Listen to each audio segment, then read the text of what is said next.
నమస్తే, welcome to our channel. నేను సౌజన్య.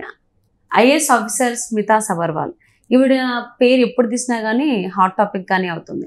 మరి ఇప్పుడు స్మితా సబర్వాల్ సైడ్కి వెళ్ళిపోయినట్టేనా, సేఫ్ జోన్లోకి? మరేంటి, కాళేశ్వరానికి సంబంధించి ఎంక్వైరీ అయితే నడుస్తుంది. మరి ఎప్పుడైనా కానీ స్మితా సబర్వాల్ ఆ సేఫ్ జోన్ నుంచి బయటకు వస్తారా, లేకపోతే చిరకాలం ఆ సేఫ్ జోన్లోనే ఉండిపోతారా? మరి ఈ అంశానికి సంబంధించి వారి విశ్లేషణ మనతో పంచుకోవడానికి ఈరోజు మనతో పాటు ఉన్నారు senior journalist, senior political analyst CS Rao garu ఉన్నారు. వారితో మాట్లాడతాం.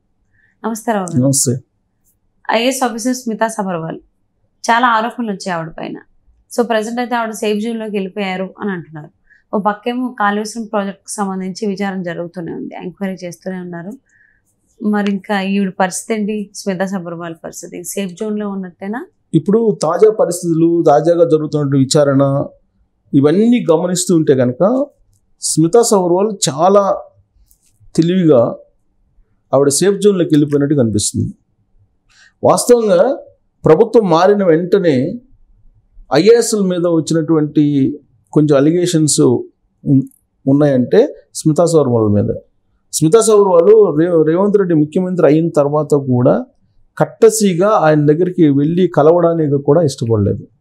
దానికి కారణం ఏంటంటే కేసీఆర్ గవర్నమెంట్లో అన్నీ తానై ఆవిడ చూశారు. సీఎంఓ ఆఫీస్లో సెక్రటరీగా ఉంటూ ప్రత్యేకించి నీటిపారుదల శాఖకు సంబంధించినటువంటి అన్ని ఫైల్స్ ఆమె ద్వారానే వెళ్ళాయి అనేది అప్పట్లో వచ్చినటువంటి న్యూస్. అంటే కాళేశ్వరం ప్రాజెక్టు మొత్తం కూడా ఆమె కన్సర్న్లోనే జరిగింది అని అందరూ నమ్ముతారు ఆ రోజు వచ్చినటువంటి న్యూస్ని బట్టి. మొత్తం సీఎం ఆఫీసులో మొత్తం ఆమె పర్యవేక్షణ మొత్తం ఉండేది, ప్లస్ నీటిపారుదల శాఖకి. కాబట్టి అన్ని ఫైళ్ళు ఆమె ద్వారా బయటకు వస్తాయి అనేది అందరూ సర్వసాధారణంగా అనుకుంటారు. అందుకే ప్రభుత్వం మారిన వెంటనే కాళేశ్వరం మీద విచారణకు ఆదేశించిన వెంటనే స్మితా సబర్వాల్ పని అయిపోయింది అని చెప్పేసి భావించారు. అసలు ఆవిడ రాష్ట్ర సర్వీసుల నుంచి కేంద్ర సర్వీసులకు వెళ్ళిపోతారు, రాష్ట్ర సర్వీసులో ఉండరు అని చెప్పి అనుకున్నారు. ఆ మధ్యకాలంలో ఒక రిటైర్డ్ ఐఏఎస్ తెలంగాణకు సంబంధించిన అతను స్మితా సబర్వాల్ మీద ట్వీట్లు కూడా చేశారు. ట్వీట్లు కూడా చేసి హెలికాప్టర్లో ప్రాజెక్టు విజిటింగ్కి వెళ్ళినటువంటి ఐఏఎస్ ఎవరైనా ఉన్నారంటే స్మితా సబర్వాలేను, అసలు స్మితా సబర్వాల్ మీద విచారణకు ఆదేశించాలని ఆయన చేసినటువంటి ట్వీట్. ఒక ఐఏఎస్ ఆఫీసర్ ట్వీట్ చేశారు, తెలంగాణకు సంబంధించినటువంటి రిటైర్డ్ ఐఏఎస్ ఆఫీసర్ చేసినటువంటి ట్వీట్ అది. సో ఆ ట్వీట్ కూడా అప్పట్లో ఒక చర్చనీయాంశం అయింది. ఆ ట్వీట్ చూసిన తర్వాత స్మితా సబర్వాల్ ఖచ్చితంగా విచారణ ఫేస్ చేయాల్సి వస్తుంది అని చెప్పి అనుకున్నారు. కానీ ఆవిడ కనీసం నీటిపారుదల శాఖకు సంబంధించిన రివ్యూ మీటింగుల్లో కూడా కనిపించలేదు ఎక్కడ. ఉత్తమ్ కుమార్ రెడ్డి మినిస్టర్ నీటిపారుదల శాఖ, ఆయన రివ్యూ మీటింగ్లు పెడితే తొలి రోజుల్లో ఆ రివ్యూ మీటింగ్లకు ఆమెను ఆహ్వానించినా కానీ రాలేదు అనేటువంటి న్యూస్ సచివాలయ వర్గంలో వినిపించింది. ఆవిడ ఒక మినిస్టర్ సీతక్క బాధ్యతలు తీసుకునే రోజు మాత్రమే కనిపించారు. సో కాబట్టి మిషన్ భగీరథకు సంబంధించి ఈ సీతక్కకు సంబంధించి పరిధిలో ఉన్నాయి కాబట్టి దానికి సంబంధించినటువంటి ప్రిన్సిపల్ సెక్రటరీ కాబట్టి ఆవిడ ఆ సందర్భంగా వచ్చారు అని చెప్పేసి అన్నారు. ఆ తర్వాత ఒక ఫోటో వైరల్ అయింది. సీతక్క ఒక చైర్లోను స్మితా సబర్వాల్ ఇంకో సైడ్లో కూర్చొని ఉంటే, ఈమె కాల్ మీద కాల్ వేసుకొని కూర్చుంటే, ఈమె మామూలుగా కూర్చొని ఉంటే, ఎవరు కలెక్టర్ ఎవరు మంత్రి అనే దాని మీద సోషల్ మీడియాలో పెద్ద వైరల్ అయినటువంటి ఫోటో అది. ఆ ఫోటో దాని తర్వాత ఆ ఫోటోకి సంబంధించినటువంటి వైరల్ అవుతున్నటువంటి న్యూస్ మీద కూడా ఒకనొక ప్రైవేటు ఇంటర్వ్యూలో స్మితా సబర్వాల్ దాని వివరణ కూడా ఇచ్చారు. అంటే ఎలా కూర్చోవాలి అనేది కూడా నిబంధనలో ఉందా, ఒక ఐఏఎస్ ఎలా కూర్చోవాలనేది నిబంధనలు ఎక్కడా లేదు కదా అని చెప్పి ఆవిడ ఇచ్చినటువంటి వివరణ. సరే, అవన్నీ ఆవిడ వ్యక్తిగతం అయితే, ఇప్పుడు ప్రభుత్వం వైపు నుంచి ఆవిడ ఫైనాన్స్ సంబంధించి విభాగంలో ఎక్కడో ఉన్నారు, ప్రణాళిక సంఘంలోనూ ఫైనాన్స్లోనూ ఉన్నారు, రాష్ట్ర కేడర్లోనే ఉన్నారు, రాష్ట్ర సర్వీస్లోనే ఉన్నారు. ఆవిడ సెంట్రల్ సర్వీసులకే వెళ్ళలేదు.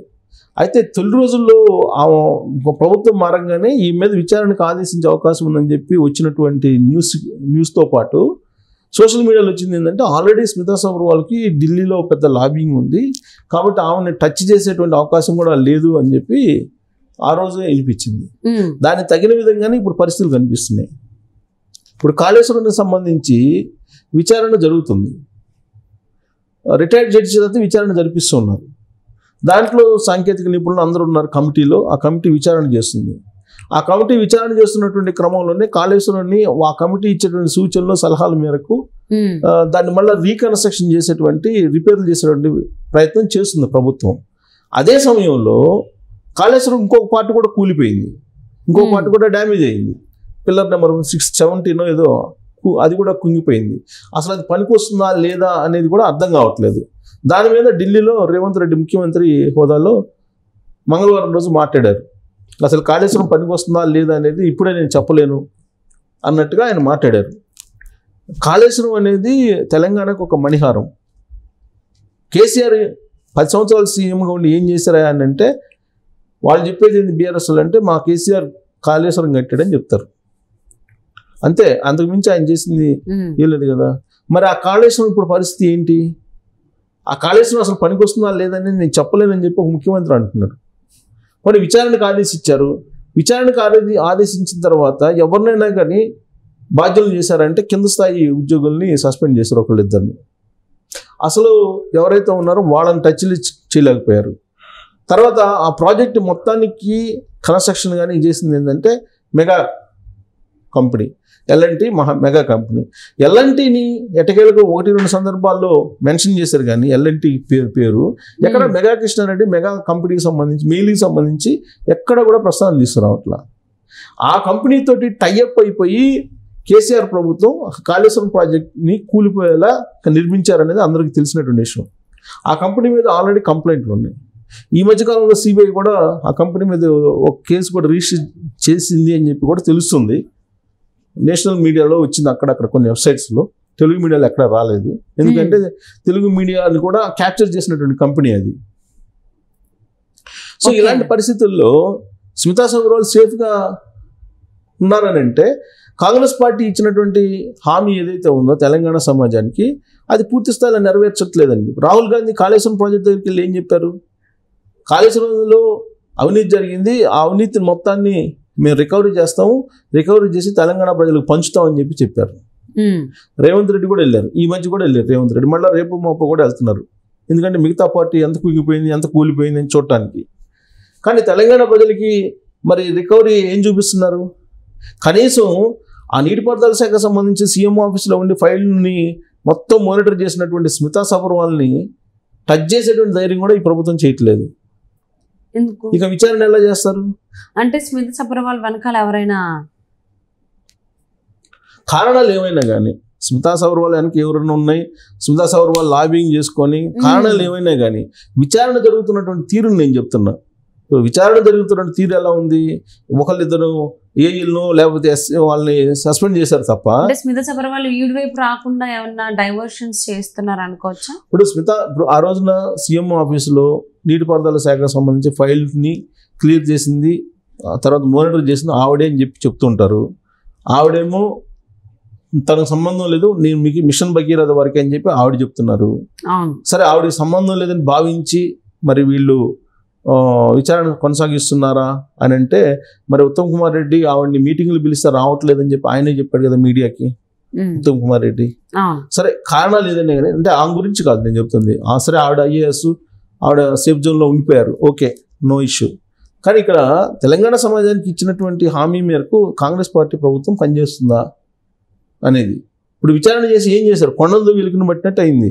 ఇప్పుడు కాళేశ్వరం ప్రాజెక్టా అది ఉపయోగపడుతుందా లేదని చెప్పలేకపోతుంది కాంగ్రెస్ పార్టీ. పోనీ ఉపయోగపడుతుందా లేదని చెప్పలేనటువంటి ప్రభుత్వం మరి బాధ్యులు ఎవరు? ఏఈల్నా చేసేది? ఏఈల్ని డిఈల్ని సస్పెండ్ చేసేది కాదు కదా. అసలు బాధ్యులు ఎవరు? వాళ్ళని శిక్షించాలి, అది కూడా చేయలేకపోతుంది ప్రభుత్వం. మరి ఐఏఎస్ అధికారి స్మితా సబర్వాల్కి సంబంధించి ఈ విచారణలో భాగంగా ఆవిడ గురించి సంబంధించి ఏమన్నా నిజాలు బయటికి వెలికి తీస్తారా లేకపోతే ఏంటి అనేది? అంటే ఇక్కడ ఇష్యూ స్మితా సబర్వాల్ది కాదు, విచారణ ప్రభుత్వం ఉంది. ప్రభుత్వం ఏ విధంగా యాక్ట్ చేస్తుంది, తెలంగాణ సమాజానికి ఇచ్చినటువంటి హామీ ఏదైతే ఉందో చేయలేరు కాబట్టి ఈవిడ తెలియదు అనడం అనేది అది ఎంతవరకు కరెక్ట్ అనేది ఆవిడకే తెలియాలి. సో మరి ఈవిడ చేసిన దానికి సంబంధించి ఆ విచారణలు ఏమన్నా వెలుగులోకి వస్తాయా రావా అనేది చూద్దామండి. థ్యాంక్స్ సో మచ్ రావు గారు.